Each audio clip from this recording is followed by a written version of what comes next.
everybody. Welcome to the Black Men with Purpose podcast. For those of you joining us for the first time, it's a pleasure to have you with us. This is a safe space where we share our thoughts on a multitude of topics in hopes of helping Black males, young and not so young, overcome obstacles and challenges that can be hindrances to happiness, productivity, and success. We believe that through our experiences, successes, and failures, we can have some conversations that might help other Black males in their respective journeys through this thing we call life. On today's episode, our topic is going to be Black men and mental health. And I'm going to go ahead and turn it over to Brother Ray to get us started this evening. Yeah, you don't be telling me to go first, man.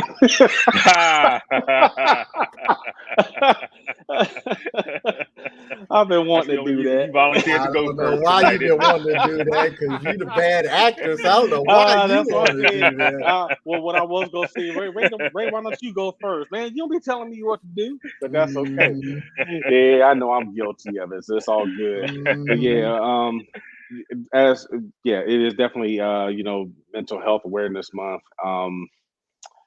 It's something that's definitely near and dear to all of us, especially having been in the military and the high suicide rate in the military. And we've discussed in several episodes about, why are, Black people, especially Black men, afraid to seek help, and one of the things I know I mentioned was, the negative stigma, and I actually went to a website. It's the National Alliance on Mental Illness, and that is one of the first two things they actually talk about. The first thing is socio economic disparities, and the second thing is the stigma of it, and that negative attitudes towards people who have sought out mental health help. And we've said that we've got to get beyond that because this is definitely an important topic. And I mean, I'm going to come back to it here in a little bit, but that's definitely one of the things that we've discussed several times. Is that is the negative stigma as to why Black men are afraid to seek mental health because of the negative stereotypes or the negative stigmas. But I'm going to yield the floor for now, and then we'll come back to it, and hopefully we can dive a little deeper as we go. absolutely. No, I love that start. And similar to the book Think and Grow Rich, a lot of people are attracted to the topic because of the grow rich part. But if you read deep into the book, Napoleon Hill is very clear that the more important part is think and not the grow rich part. And I think with this topic, it's the same thing. The mental health is extremely vital, but we have to consider that Black men part and look at the different things of our reluctance and in some cases inability to properly address mental health, but to also recognize when you talk about socioeconomic and you talk about historical aspects, that trauma is something that lives in the body physically, and it has also been proven that it can be passed down.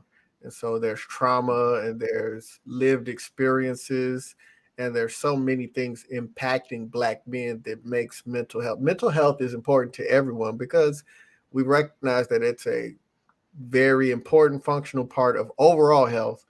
But as we focus on Black men, there are specific barriers, hurdles, and obstacles to us being able to exercise proper mental health. And there is actually a ceiling on how mentally healthy that we can be in a oppressive situation, and societal ills and all of those things. So I look forward to this conversation and opportunities to talk about it, solutions and things we can bring to the table also.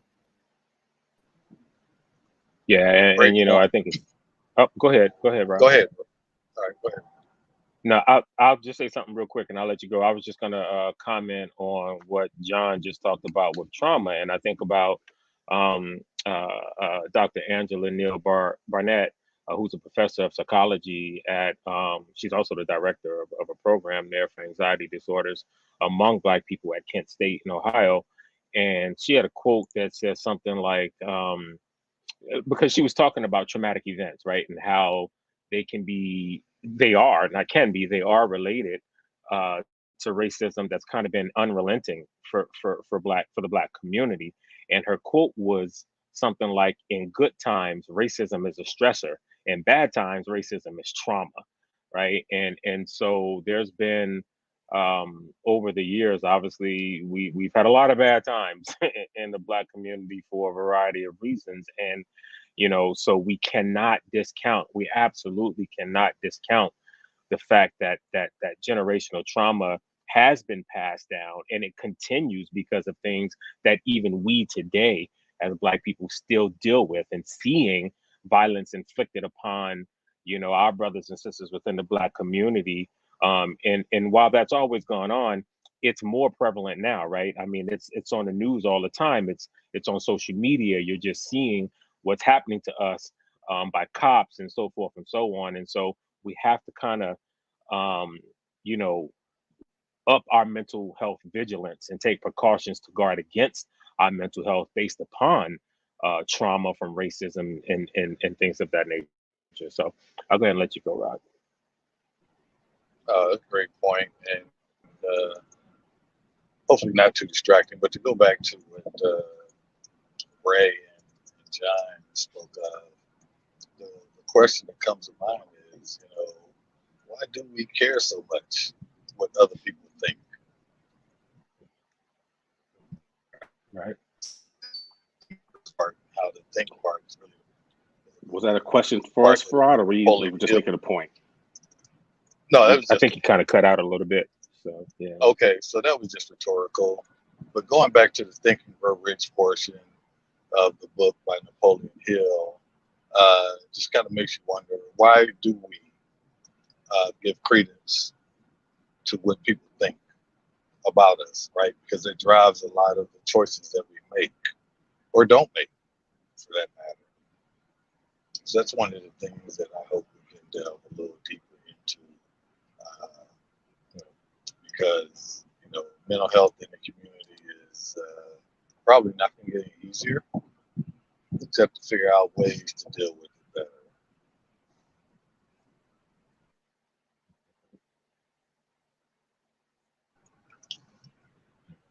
Were you still talking, Rod, or were you? Yeah, I'm done. No, I'm done. Okay, all right. Yeah. You had cut out a little bit, so I wasn't sure if you. Oh, okay. Sorry. No worries. Yeah, and Right. I think that. Were you about to say something, Ray? Go ahead, Kev. Go ahead. No, go ahead, bro. Go ahead. No. I was. Well, I was just thinking gonna. about. Go ahead. My No, bad.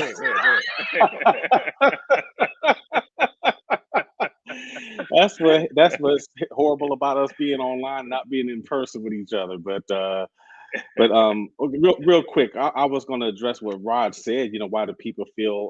Why do we have to have that credence of worrying about what other people think? I think it all comes back to for whatever reason, a lot of folks have that need to feel accepted.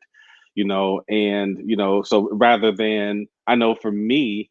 Again, I shared my story with you guys. I was bullied, so I kind of wanted to do things that would let me feel or let me be accepted by the rest of the group, So I guess because there is such a negative stigma about seeking mental health or mental health help, folks just will, not do it, or they worry about, if I go and somebody finds out, well, they're not going to accept me for who I am. They're not going to look at this as a strength. They're going to look at it as a weakness for me. So I think that might be why, there's such a barrier, if you will, or why somebody will feel like they're worried about what other people will think, because they have that need to feel accepted. But go ahead, Kev. I don't want you to lose your point. Yeah, and I was actually going to address what Rod said as well. And and I certainly get his point, and I think you're right, Rod, and that we shouldn't. I think one of the issues is, and we have used, I think I've probably used it more than anyone else, but we've certainly used the term toxic masculinity multiple times on episodes, and I think that really plays a role. And more specifically for Black men, right? I think about how the traditional masculinity roles and ideas across um, our background essentially have caused us as Black men to kind of struggle with vulnerability and emotions, and it's made us reluctant to want to go and seek help for mental health, mental illness, or whatever. But I will say this too, and we talk a lot about, you know, the toxic masculinity and our lack of seeking help. We have gotten so much better. I just have to point that out. I don't want it to seem like, you know, because things, yes, there's still a percentage of Black men who may not be there yet. But man, we have come so far as Black men specifically in actually going to seek help and doing what's necessary. So, despite those norms, as well as those kind of inner struggles with vulnerability, more and more Black men are kind of seeking help and sharing their challenges with mental health. You know, I think about back in 2016 when Kid Cudi kind of talked about his depression openly, and you know, they started this hashtag. I think it was hashtag You Good Man or something like that, which started to trend on Twitter, right? Encouraging Black men to kind of seek help for mental health issues. Jay-Z in 2018, he had a conversation on CNN where he talked about his experience with therapy and going to seek therapy and how ridiculous it is that there's this stigma attached to it, right? And he even openly advocates not only for Black men to seek mental health, but he advocates for it for therapy in school. So there's all these things. We talk about Charlemagne the God. I've talked about him before and how he has kind of pushed the issue. There's a couple of brothers who have podcasts. I think one is called like Safe Space, right? Where that's the whole thing is about mental health. And there are just all of these things out there now. There's this site that I saw recently too. Um, in fact, I think I have it minimized. I'm going to pull it up real quick because I don't want to mess it up. Um, yeah, it's called the Confess Project of America, and it's the whole thing. It's a national organization, and they have local chapters. They're in like 28 states, in 48 different cities, where they train barbers and stylists, specifically Black men, barbers and stylists, to become mental health advocates in that capacity as barbers and stylists, right? And the whole mission is to build awareness and to break the stigmas around mental health within the Black community. So again, there are, you know, we have to talk about, right, the fact that there are still a percentage of Black men who don't seek the help. But I also I think it would be, I'd be remiss if I didn't talk about all of the efforts and all of the advancements that we have made. And the fact there are so many more Black men who are talking about it and seeking help. So I just wanted to make sure that I put that out there as well. And real quick before anybody else jumps in, what's the name of that video that you were talking about, Kev? It's it's the website, but it's called the Confess Project of America. Okay. It's funny because I thought that's what you said, but on the National Alliance on Mental Illness website, the first thing that comes up, one of the first things that comes up, is a YouTube video cutting through the stigma, the Confess Project, where there's a video where there's people sitting in barbers' chairs talking. So I just wanted to make sure I brought that up. So awesome. Yeah. Yeah, since it's just us three, well, that Rod's back. Let me bring him back in. But since it's us three, yeah, man, I like the snowball effect that's happening here. Just to address what Rod said earlier about why do we care, I think that's a great point. And I'll take it from this perspective of us caring. I think a lot of times there's that question about caring, like, do they like me or do they not like me? And I think we've done a good job on this platform of talking about, sure, I do care about being treated well and be treated good in public spaces. If I'm a customer somewhere or I work somewhere, I don't want to be called names and blah, blah, blah. But the more important thing for me is not what people that are outside of my specific ethnic or racial group think of me or what they might call me, is equity and access to the things that I need to live a good life and my family needs, like jobs, equity, and in the banking system, and all of these things. So I think that's an important point, and I'm glad he brought that up. And then, but Absolutely. more importantly, when we talk about mental health, depending on where you want to, they start at 4 basic needs. Some go to 5. There's some go to 7. Some go to 10. But it has been well proven that one of the most important indicators of a long and healthy life, obviously, it's important to eat well, to exercise, to take vitamins, all that good stuff. They said, but one of the most strongest indicators of a long and healthy life is a strong social circle and acceptance. And that's one of the basic human needs that we need, is to be a part of something and to be accepted and to be heard and to feel like we've been seen and to have open lines of communication. And I think a lot of times as Black men, there is this, I code switch. I turn down my Blackness. I make sure I feel myself doing a lot in this building where I live. I'm walking up on some white people. Me and LJ, we 2 6-foot Black men. You're not gonna mistake us for nothing else. We blackity black, black, black.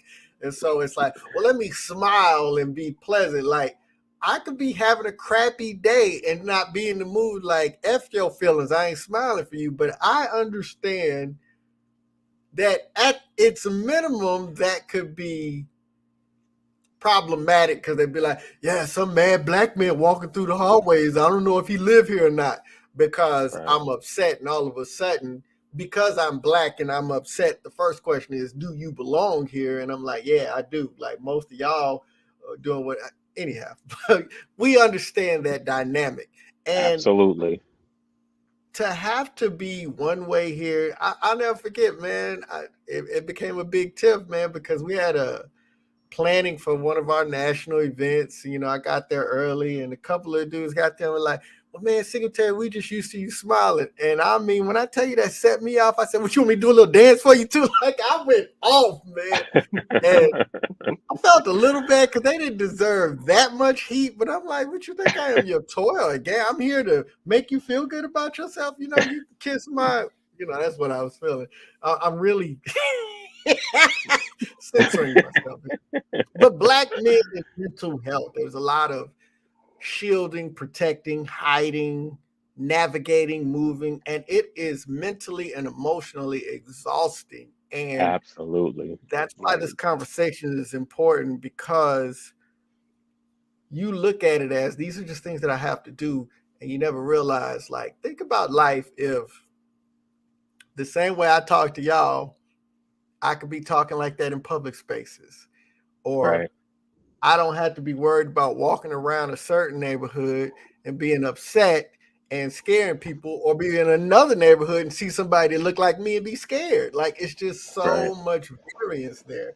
And so I think when you talk about that, man, mental health is important. And I look forward to, there's a lot of history and facts and stats and data that we're going to touch on, but also some solutions. As I said before, there's a ceiling for us because of oppression, but there are, like you said, there are solutions, and we are being better about it and active about therapy and creating safe spaces, safe haven, confess space, all of these things that we're doing, man. I am proud of the amazing progress that we're making, because just 10 years ago, we wasn't this open about it.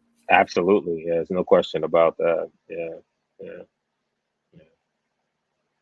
Man, you raised some solid points, some things that I wasn't really expecting us to get into, but I'm glad that you raised them, John, because that is so accurate. And I was talking earlier about the trauma and the stressors regarding racism and discrimination and how that affects our mental health. But man, you are so right, and I know beyond a shadow of a doubt that each of us has had to code switch. No matter how real we are, right? We also understand that, if we want to be safe, right, in this country, in this world, there are things we have to do to tamp down maybe some things that we wouldn't otherwise have to tamp down when we're around just us, right? Just our friends, around our family, around other Black people in general. And it's unfortunate that that's the way the world works. And some people may say, well, you don't have to. Well, yeah, we kind of do have to if we want to. I mean, we don't have to in a sense of you know, it's not mandatory, but we also understand that if we want to get home alive, if we want to avoid certain confrontations and issues and things that can come from that, we have no choice. It's just part of our existence. And that in and of itself causes trauma, right? And it has to be taken into account. So I'm very glad that you brought that up.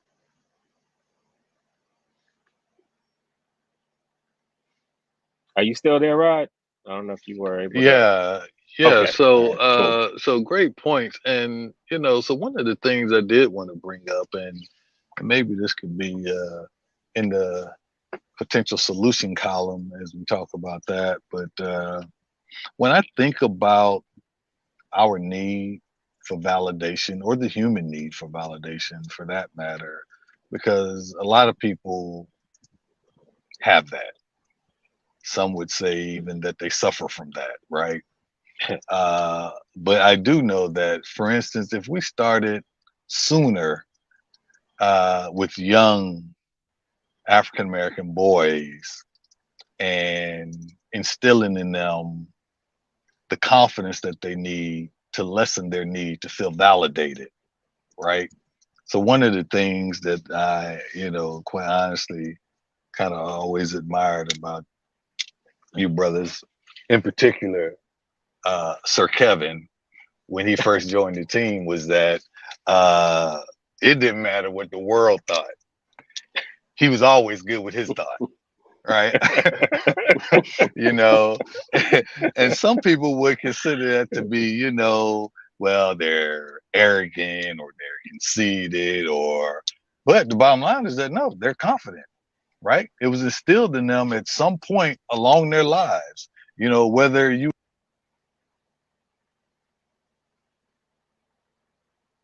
Uh, We got a feeling. I think we lost.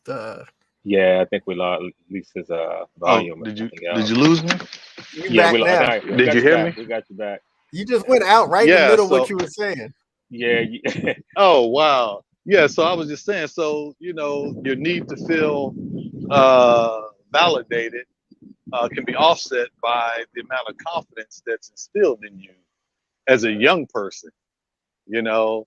So people might see it as arrogance or being conceited, but really all it is that, maybe in some environments, you have to have a certain level of confidence and a surety, for the lack of a better word, about yourself to just even survive those environments, But if that's facts. something that we can start instilling into young, especially young African American men early on, to lessen their need to feel validated by anything or anyone else, then maybe that helps them grow and develop into the men that our women and our communities need us to be.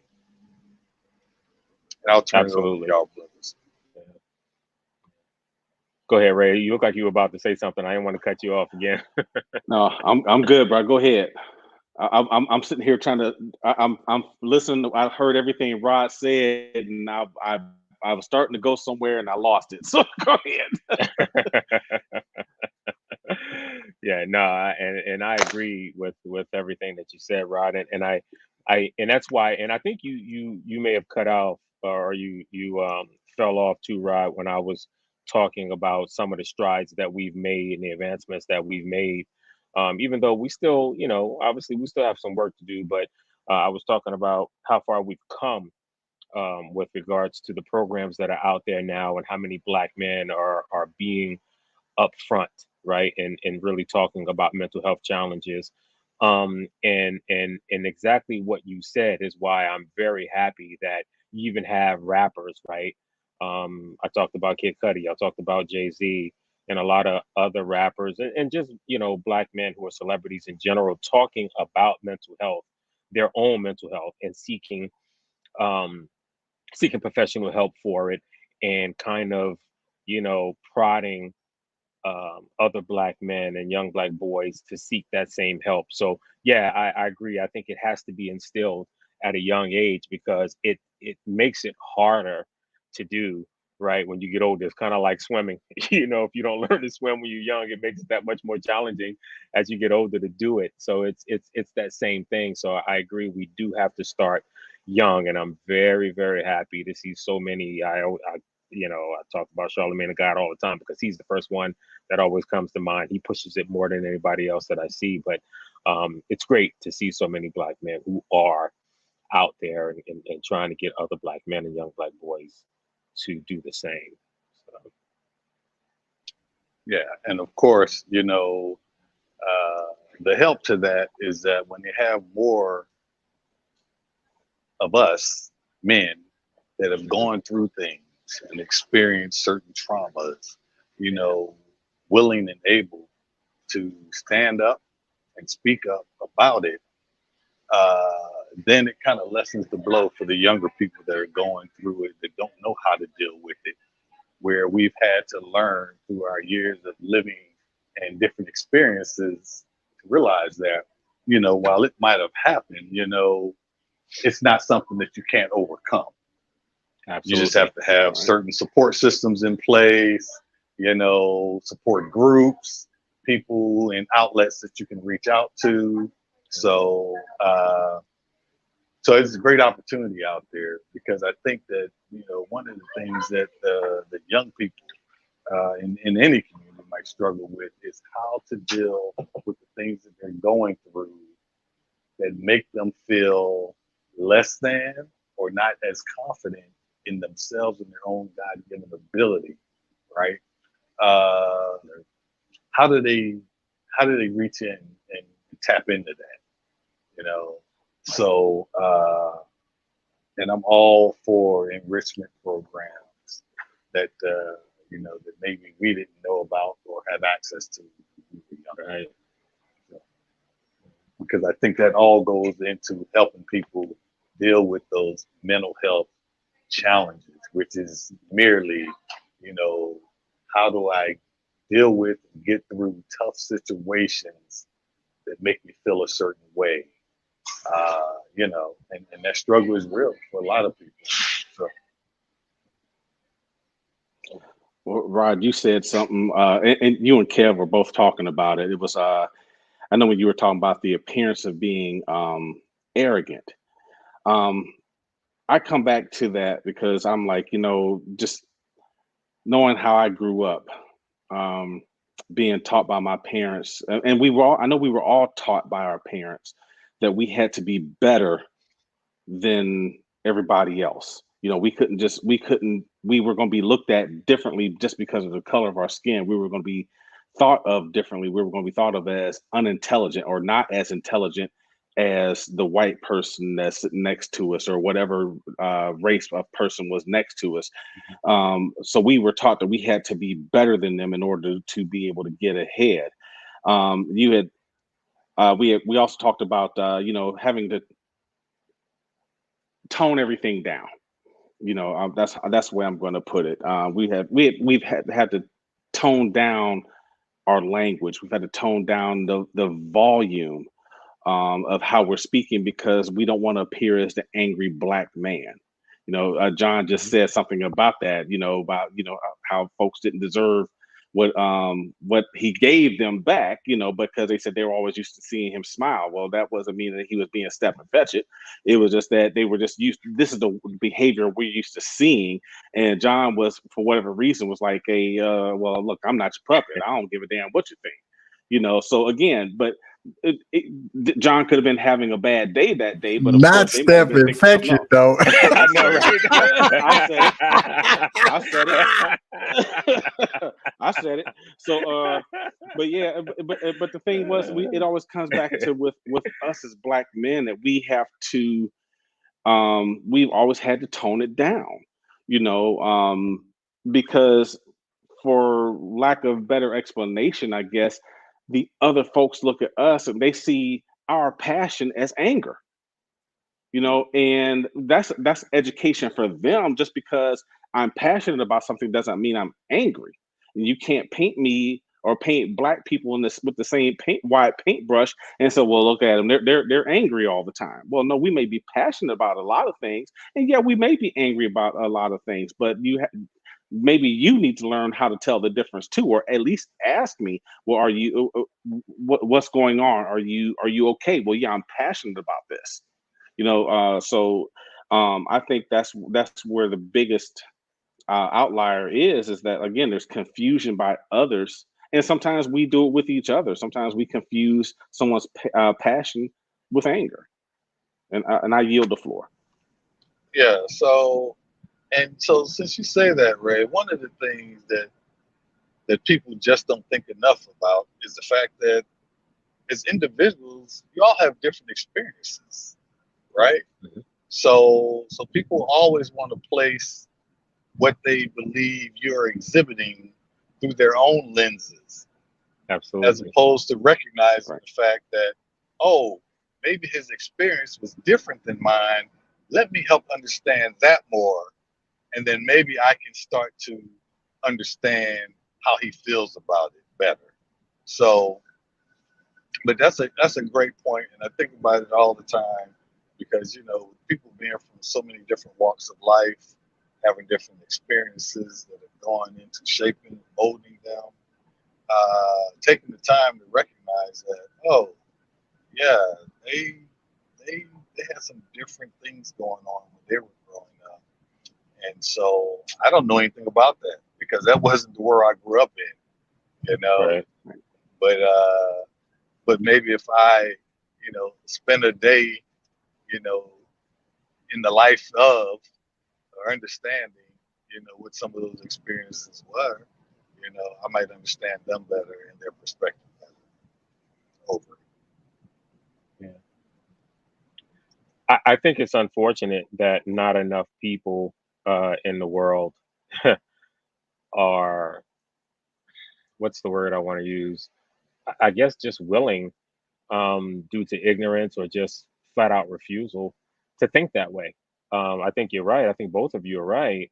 But it really is unfortunate that not enough people are willing to just be like, you know what? Let me take a step back here and just kind of, maybe not look at something through my lens and at least try and maybe understand, um, why this person is viewing something this way and responding the way that they are. We need more people to do that. And we all, I mean, I think we're all guilty of it. I'm not going to sit up here and pretend like, I or we are perfect and don't do the same thing sometime, right? I mean, we all have to be better about not just processing. I mean, you can only process things through your lens, but you can at least attempt to understand how someone else is processing something through their lens, right? So, Yeah, I was getting ready to say. I'm sorry, John. Go ahead, bro. Now you got this. You got the camera. Go for it. Okay.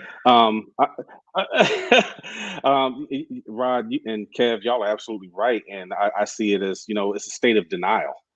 It's a state of denial because they're like, if I don't ask the question, if I don't ask what's wrong with this person, if I don't ask why is this person so bothered, then I can't have my view that I'm looking at through my rose-colored lenses messed up. I can't have it.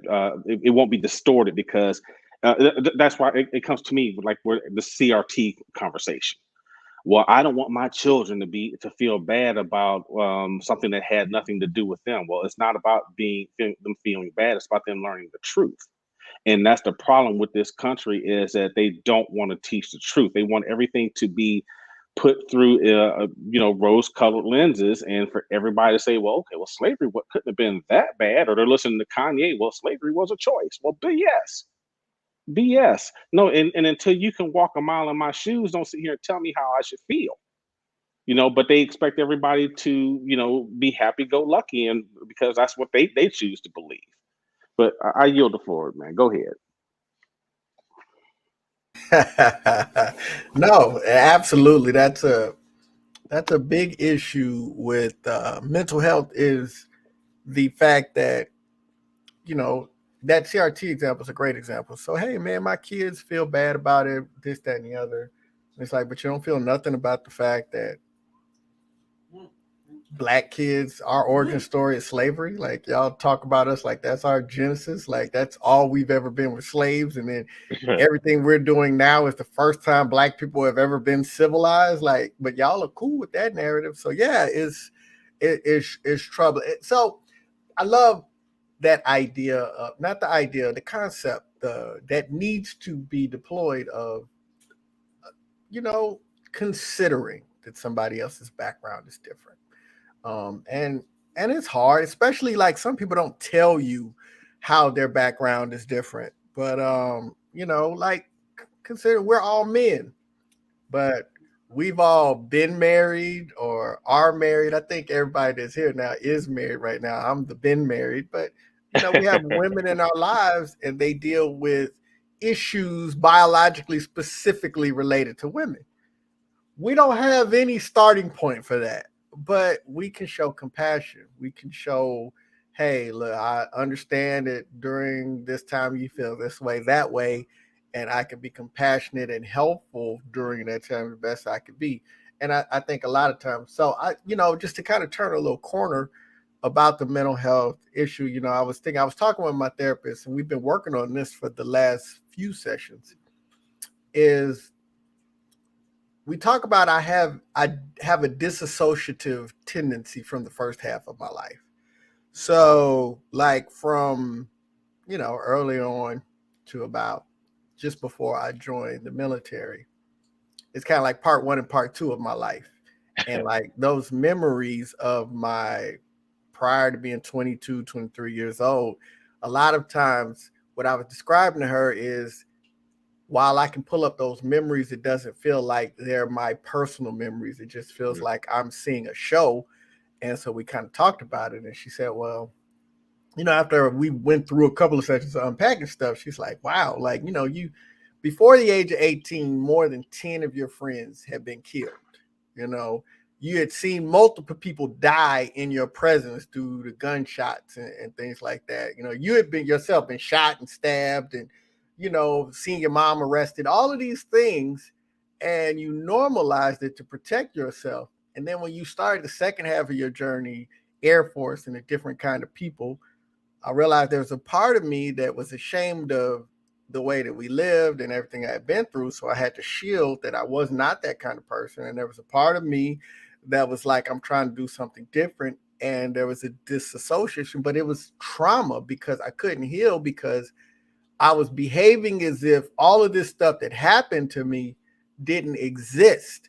And so it would manifest itself in ways to where, I thought I had this and I didn't. And like a lot of times when we talk about trauma and mental health, trauma is normal. And I don't mean normal as in good, but I mean, as you live life, you experience traumas, and the difference between it is that when you can, so when we talk about PTSD isn't I went somewhere and I experienced trauma. PTSD is I went somewhere, I experienced the trauma, and then I was expected to behave as if said trauma didn't happen, and I didn't get to decompress from that trauma. And, I think a lot of times as Black men, we are walking around here with PTSD, but we're like, I'm strong and I'm not worried about it. And, I saw an episode of the Blue Bloods and I appreciate it so much because, they were in New York and they were trying, it's a cop show with Tom Selleck and Marky Mark's older brother. But they're in New York, and they're trying to figure out some of these crimes going on. It's this little Black boy, man. He about 12, and he hard. You know what I'm saying? Like they talking to him. He like, yo, I'm on these streets. He hard.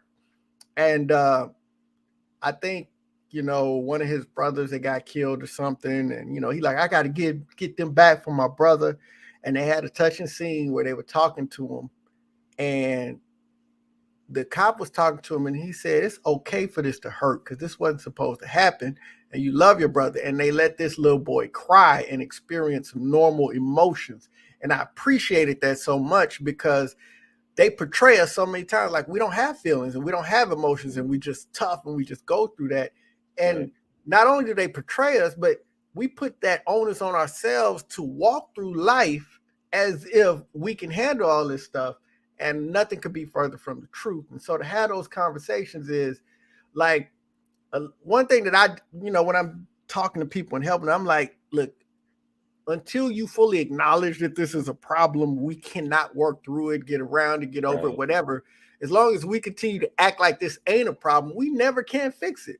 But until we can say this is a problem, and a lot of times we're not even honest about that. We're not even honest about the fact that it hurt us or it's scared. That's the big one for us, that we were scared. Man, Right. man, talking about being scared. So. Right. Man, that's a mic drop right there. Everything you just said. I'm not even exactly sure how anybody's supposed to follow that. That was all on point. It truly was. I mean, that was 100% on point.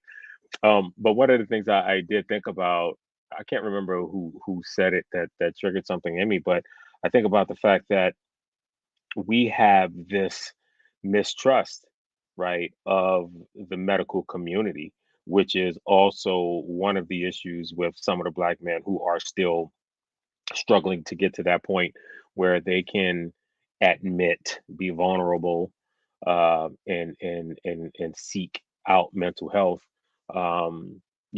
help.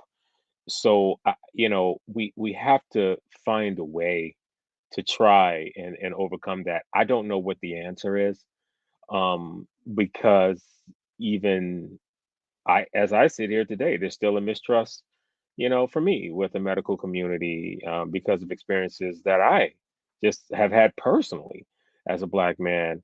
And so, I don't know exactly what the answer is, but I guess one of the answers is you have the option if you have the means to be able to seek out mental health help. You have the option of who you choose as well, right? And you can choose someone that looks like you and understands, has somewhat walked a mile in your shoes, kinda, right? They can at least understand, as a Black man, some of the things that you've been through because they have dealt with it themselves. But I will also put in a plug for young Black men and Black men in general to seek out that profession because there's not enough of us. The Black people that we do have in that field, right, as psychologists, as psychiatrists, whatever, um, are generally women, right? There's a very small percentage, and I mean a very small percentage of Black men who are in that field. And so I would certainly encourage Black men who may have, some sort of thoughts or desires to actually go through with that and get into that field because we do need more of us. I think it would help us tremendously if we had that. So I was looking for the stat because you brought up a great point. Only 4% of all therapists are Black. it's Like crazy. 4%. Yeah. And so yeah, that's crazy. And you got to imagine of that, I'm sorry, John, of that 4%, probably a good 98, 99% of that 4% are women. You know what I mean? So that just, yeah, so that doesn't bode well for us. So But it go stands ahead. to I'm sorry. reason. No, but it stands to reason because what if, right? That You mental cut health out. was something that someone else dealt with. Right. Mental health was something that someone else dealt with, or some Right. other community dealt with, because we were taught that we had to be strong. And even though you experienced things, you couldn't show that vulnerability, right? Because it was Absolutely. considered to be a sign of weakness, right? And so there's a reason why, more people wouldn't go, African American men wouldn't go into that profession to try and help Right. others. Right. Yeah. Yeah. Yeah. For the same reasons that a lot of Black men won't seek help, right? They won't go into that field. Right. So, yeah, absolutely. You're right. Yeah, no doubt. So, so what are some of the, I guess, some of the things that you all do and I will share mine as well. And I guess I'll start. I don't want to just put it out there and put y'all on the spot. I might as well start and get and let y'all, think about some of the things that you all do to, kind of help with your mental health, right? And I know for me, meditation is huge. Um, that's something that I do pretty much every day. I do not miss meditating very many days. It's very seldom that I don't. So that might be number one for me. I think diet and exercise are also huge. Um, that helps a lot. And this year I've actually really had to up my game because of some health stuff. So, certainly feeling a lot better, and my diet and exercising more has certainly helped, my mental health capacity. It truly has. Getting enough sleep. I, for the most part, I do that. Even I'm not saying that I sleep well every night. Most nights I think that I do, but I get a lot of sleep for the most part. For me, studying Arabic, that's something that I've been doing for, over a year now. Actually, man, a couple of years now, I guess, is learning Arabic, and that helps me a lot. Rod, you mentioned relationships earlier, right? Or maybe that was John, or maybe both of you mentioned something about relationships and connecting with others. I think that was you, John. But that's something else that I think is important, right? Maintaining friendships that matter to you. That helps a lot. Everyone on this call, I think, knows how much I love the beach, right? And how much I love to kind of be outside. One of the reasons that we moved to Florida is for the weather. And so going to the beach and being outside, that sort of stuff helps me. Doing for others, I think is huge, right? Whether that means volunteering, donating, in my capacity as a teacher, as a life coach, doing things that helps others is another huge thing. Practicing gratitude, being present in the moment, um, taking a break from social media, all those things, which is something that I don't think enough people do. Taking a break sometimes from social media. That's Social media can be a good thing and it can be a horrible thing. And I think we have to take a break from it from time to time. I don't know, what that means for you, whether that means, you know, maybe one day a week or maybe a week a month or whatever it is, but find some time to just step away from social media. So those are just some of the things that come to mind for me and that I put down that helps me a lot with my mental health. And maybe one of the biggest things is actually seeing someone. John talked about his therapist, and I have a therapist that I used to see on a weekly basis. I don't see her that often anymore, but she's there if I need her for sure. She's kind of on retainer. Let's put it that way. So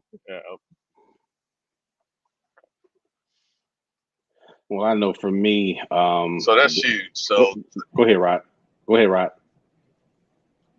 yeah, so real quick, while I have a connection. So therapy is huge. Of course, getting enough sleep, exercise. Uh, so deep breathing is hmm huge as well. yeah, I mean, it just it's kind of helps to settle. I always say helps to settle your insides down, and you release all of that. So I think that's good as well. Uh, Definitely connecting with others, and just being engaged in healthy relationships, right? You right, know, absolutely. those that you actually benefit from. Yes, You yes. feel Yeah. like you're contributing Yep. to the goodness and well-being of those other individuals, whoever it might be. So I think that's good as well. Uh, and it's nothing like being at the beach, Yeah. listening to the water Yes, hit sir. off of the rocks. I mean, Yeah. yeah, that sounds like heaven almost. So, Mhm. uh, yeah, and You cut out, Rod.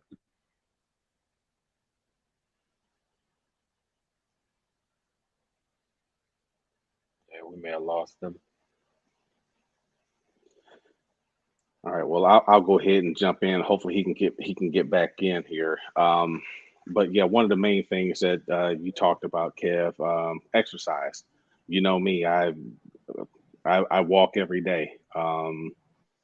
Whether it's for exercise purposes or it's just for stress relief, I make sure I get out, and because it just seems like my day doesn't go right unless I at least go for, a 35, 40 minute walk, so like today I went to the mall. I haven't been to a mall in God knows how long, but I walked around the mall because it was hot outside, and I'm like, okay, I'm not going to go get on the treadmill somewhere.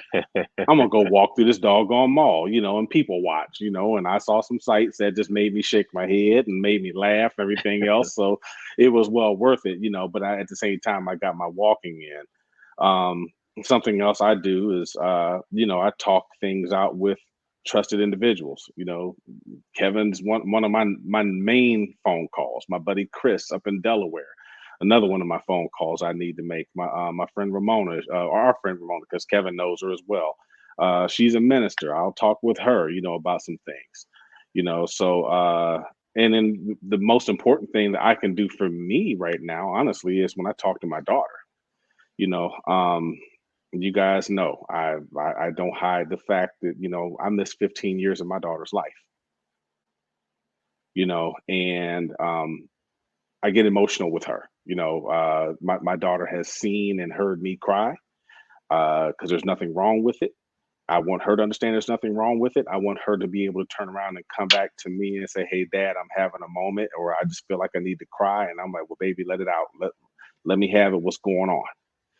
So when she's here, when I'm with her, or if we're just on the phone, I have those conversations with her because she's important to me, and talking things out with her, yeah, I think it's laying the groundwork for her to be able to say, okay, even though she's 27, it's okay for me to talk to somebody. Okay, it's okay for me to pick up the phone and call my dad and say, "Hey, I'm having a hard time here," and my dad is not going to be judgmental. Same way with me calling my daughter. I know Elise is not going to be judgmental with me because I'm choosing to be vulnerable with my daughter. I'm vulnerable with my wife. I make sure I talk with my trusted individuals, and that's just a few of the people that I talk with. But that's more or less what I do when I'm having. Hell, I'm lucky enough to still have my mom. If I need to call my mom, and you know, ain't nothing like a praying mother. We all know that. Yeah. And I have called my mom and be like, "Hey, mom, look, I just need you to pray for me or pray with me or whatever the case is." And I instantly feel better when I'm able to do that. When I've had those conversations with her and just said, "Hey, mom, I just need you to pray for me, pray with me." So that's what I do. Cool. It seemed like we had the same five. I just dropped this before we got on. I dropped it on Facebook. Yeah. So, exercise, just being active, doing some things. There are certain styles of exercise I like to do because it helps me with pain management. But one of the unintended benefits is how much it brings my stress down too. So I'm like, yeah. And I started trying yoga too. Hey, they talk about how you carry trauma in your hips, and they were like, "Well, do the frog and do the happy baby." Hey, man, look, as men, them moves hurt. Hey, them moves hurt. Like, but you know, and definitely, Rod said the breathing, and that's what I Yep. try to tell people: being Hmm. mindful and the meditation. You don't have to be some Zen like meditator. I said, but Right. a 10 count with 10 deep breaths will do you. It's amazing. And I try to meditate and be mindful and just ground myself. Like sometimes I just look at the trees, or I'll rub my hand across the top of my leg so I can be present in the moment and how my body is feeling and what are the thoughts on my mind, and creative expression. Um, you know, doing podcasting and writing and, messing around with LJ and drawing and just doing creative things. I'm a creative at heart. And so creating and doing that really helps me. And, music, I've really expressed myself deeply through music. So, creative expression, spending time in nature. Like I'm looking at Kev's background. I'm just, jealousy is such a weak emotion. So let's just say I am in awe of those trees, and just everything going on back there and your proximity to a beach. Like me and LJ like to go to it's a lot of trees and it's a lot of, options for us out here. But every once in a while I like to go on to bowling because you can walk right there on the water, and walking right near the water is so calming. Mm-hmm. Obviously, I prefer the beach because that large body of water, it reminds me how insignificant I am. And if I'm insignificant, my problems are too. You know what I'm saying? But being in nature is like a cheat code for me. And then, like I said, we all had the same list, babe. Like, actually, I bet you when we listen back over this, we all got the same list: socializing, building relationships, and talking to people that you care about and being connected. And then obviously the big one that we talking about, some therapy. Now, we know there's lots of issues with the therapy, not having access, not being able to pay for it. For sure. And those are hurdles that have to be overcome. But a professional, talking to somebody about things, getting to safe spaces where we can express. And I think that's really an amazing, like, I wouldn't say, hey, go to your barber. That's the best. You talk to him if you can't get a therapist, because some of us know that our barbers don't be on shit. So I ain't saying that, but there are ways. Yeah, you better go to one of those barbers that's on the Confess Project of America, one of those trained barbers / therapists, if that's what you're gonna do. Yeah, man, but I bet you even some of them don't always be on it neither. So you got to be careful. But yeah, definitely outside help and professional help preferred. But we have to get to a point. It's very important. Mental health is just being honest with ourselves and being in tune with ourselves, what we're feeling, what we're thinking, our hopes, aspirations, desires, dreams, goals, and our fears and our anxieties. We've got to get in touch with that. Well, real quick, John, since you just mentioned it, I sent you the link for the National Alliance on Mental Illness, the www.nami.org. They actually discuss, folks not being able to afford good mental health care. So they actually have in there some places that you can look up and talk to.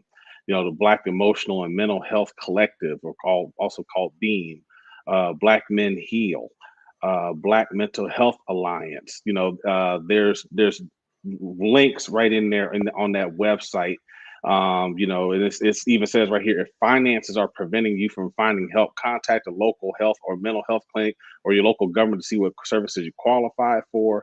You can find contact information online at findtreatment.samhsa.gov, and I can give that to you, or by calling the National Treatment Referral Helpline at 800-662-HELP. So that's a good number to call if someone cannot afford mental health care. That they should be able to provide some referrals for you to be able to seek some quality mental health care. And talking about mental health triggers, I looked in the private chat and Ray sending me all this stuff, and he ain't asking nothing. He telling me. I'm like, I said, please. I love when people tell you to do something and then add please, like that converts it to a question. You started with please. You still ain't respecting me. You just like, give me your lunch money. Please. What? Oh man, that's funny. Yeah, so talking about mental health triggers. Ray knows all of mine because he steps on them all the time. He knows all of my mental health triggers. So I'm gonna have to go and decompress. I guess I'm gonna go back over here and do the deep breathing like y'all suggested. Count a deep count to 3, and usually by that third one, I'm usually have all the stress out. I'm gonna have to probably count to 10 now after that one. John said, "I'm directing it, folks." I said, "Please." I don't care nothing about your stress. We talking about mine right now. It always comes back to you.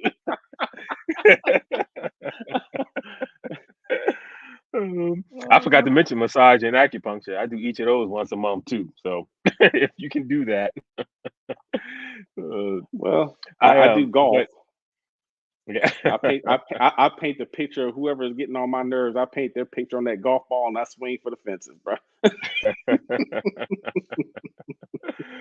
Well, I know we are at time, but and I'll let I guess each of us will have some final thoughts. But for me, my 2 final thoughts are this. First, to my brothers out there who might be experiencing any sort of emotional mental health issues, you don't have anything to prove to anybody but yourself, right? And you owe it to yourself, and you owe it to those who love you, and maybe even those who depend on you, if you have any of those sort of people out there, to seek out help.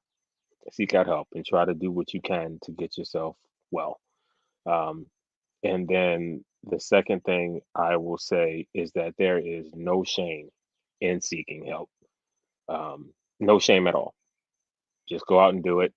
Again, you owe it to yourself more than you owe it to anyone else, but you also owe it to those who love you and those who might depend on you. I'll follow up. You're absolutely right, Kev. There is absolutely nothing wrong with seeking help.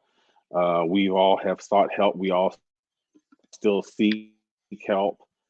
Um, like you said, you have nothing to prove to no one but yourself. Um, God put you here for a reason, and it's up to you to figure out what that reason is. But he didn't put never puts more on you than you can handle. But that doesn't mean that you have to handle it by yourself. Seek help. There's nothing wrong with it. Again, I will seek help in a heartbeat because we all don't have the answers. Everybody doesn't have the answers, but there are. I surround my people with that are smarter than me. I surround myself with you guys. Because I trust you. You know, but yeah, there's absolutely nothing wrong.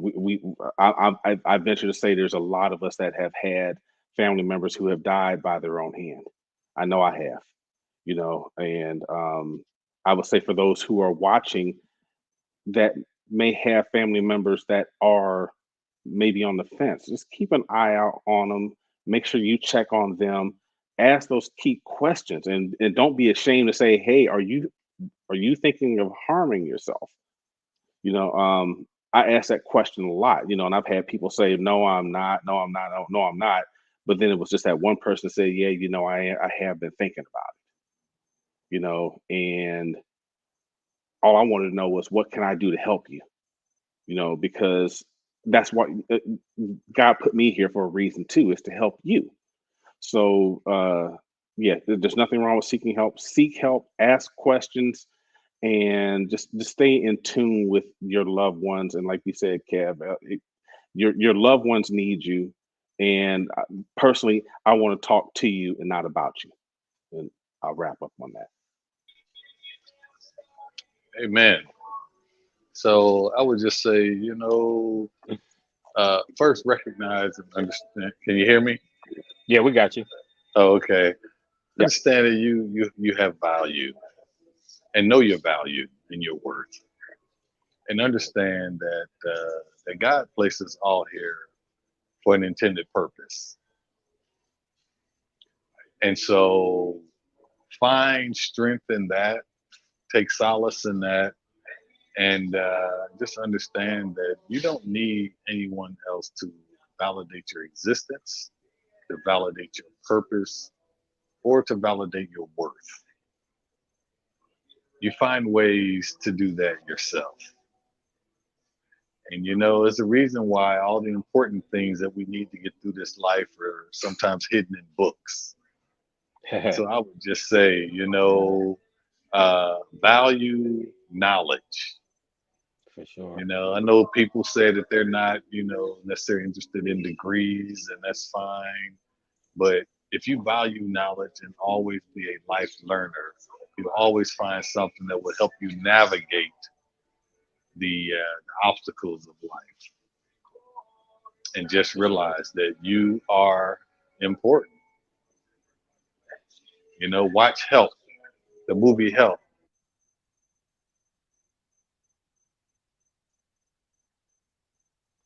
We lost you after Help, the movie Help. That was the last thing we heard.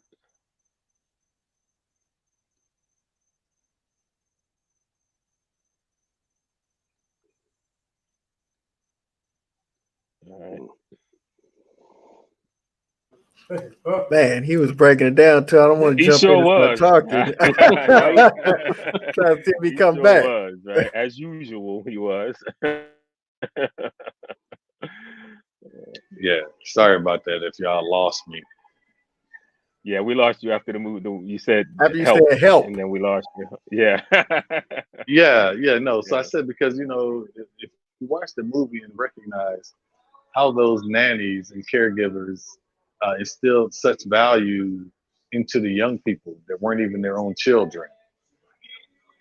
And we have to do more of that, whether it's our own children or not, you know, instilling in the young people the things that they need to navigate, you know, all these obstacles in life. And there are many of them. So I look forward to being more engaged in that with you brothers as well.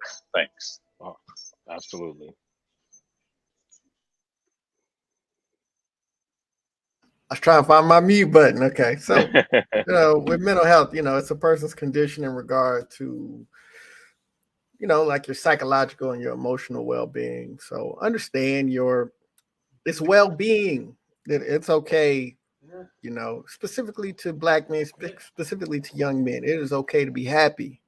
It is okay to laugh and to be authentic and to express the things that you're truly interested in, the things that you're passionate about and what you love. I think about, we used to tell people they were suckers if they loved a woman. Like, what?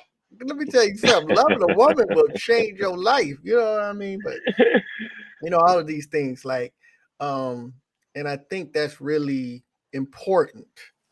Man, everything Brother Rob was just really breaking it down, like that knowledge of self, getting outside knowledge and knowing yourself, and knowing how learning about other things helps you know more about yourself, and having someone that is doing things that you're interested in, that gives you a path and process to fulfill your passions, things like that. So, but if I could, because so much ground has been covered, and I think it would be disingenuous to try and tread over how eloquently you have all spoken on those important things, is just to discover what makes you happy, what brings you joy, the things that make us smile and feel fulfilled, and that it's okay for us to be passionate about art, or to be passionate about alternative forms of music that aren't, in our culture, or painting, or whatever it is. I don't even know why I'm thinking. I love all that stuff that I just mentioned, but it's okay. Sure. Whoever you are,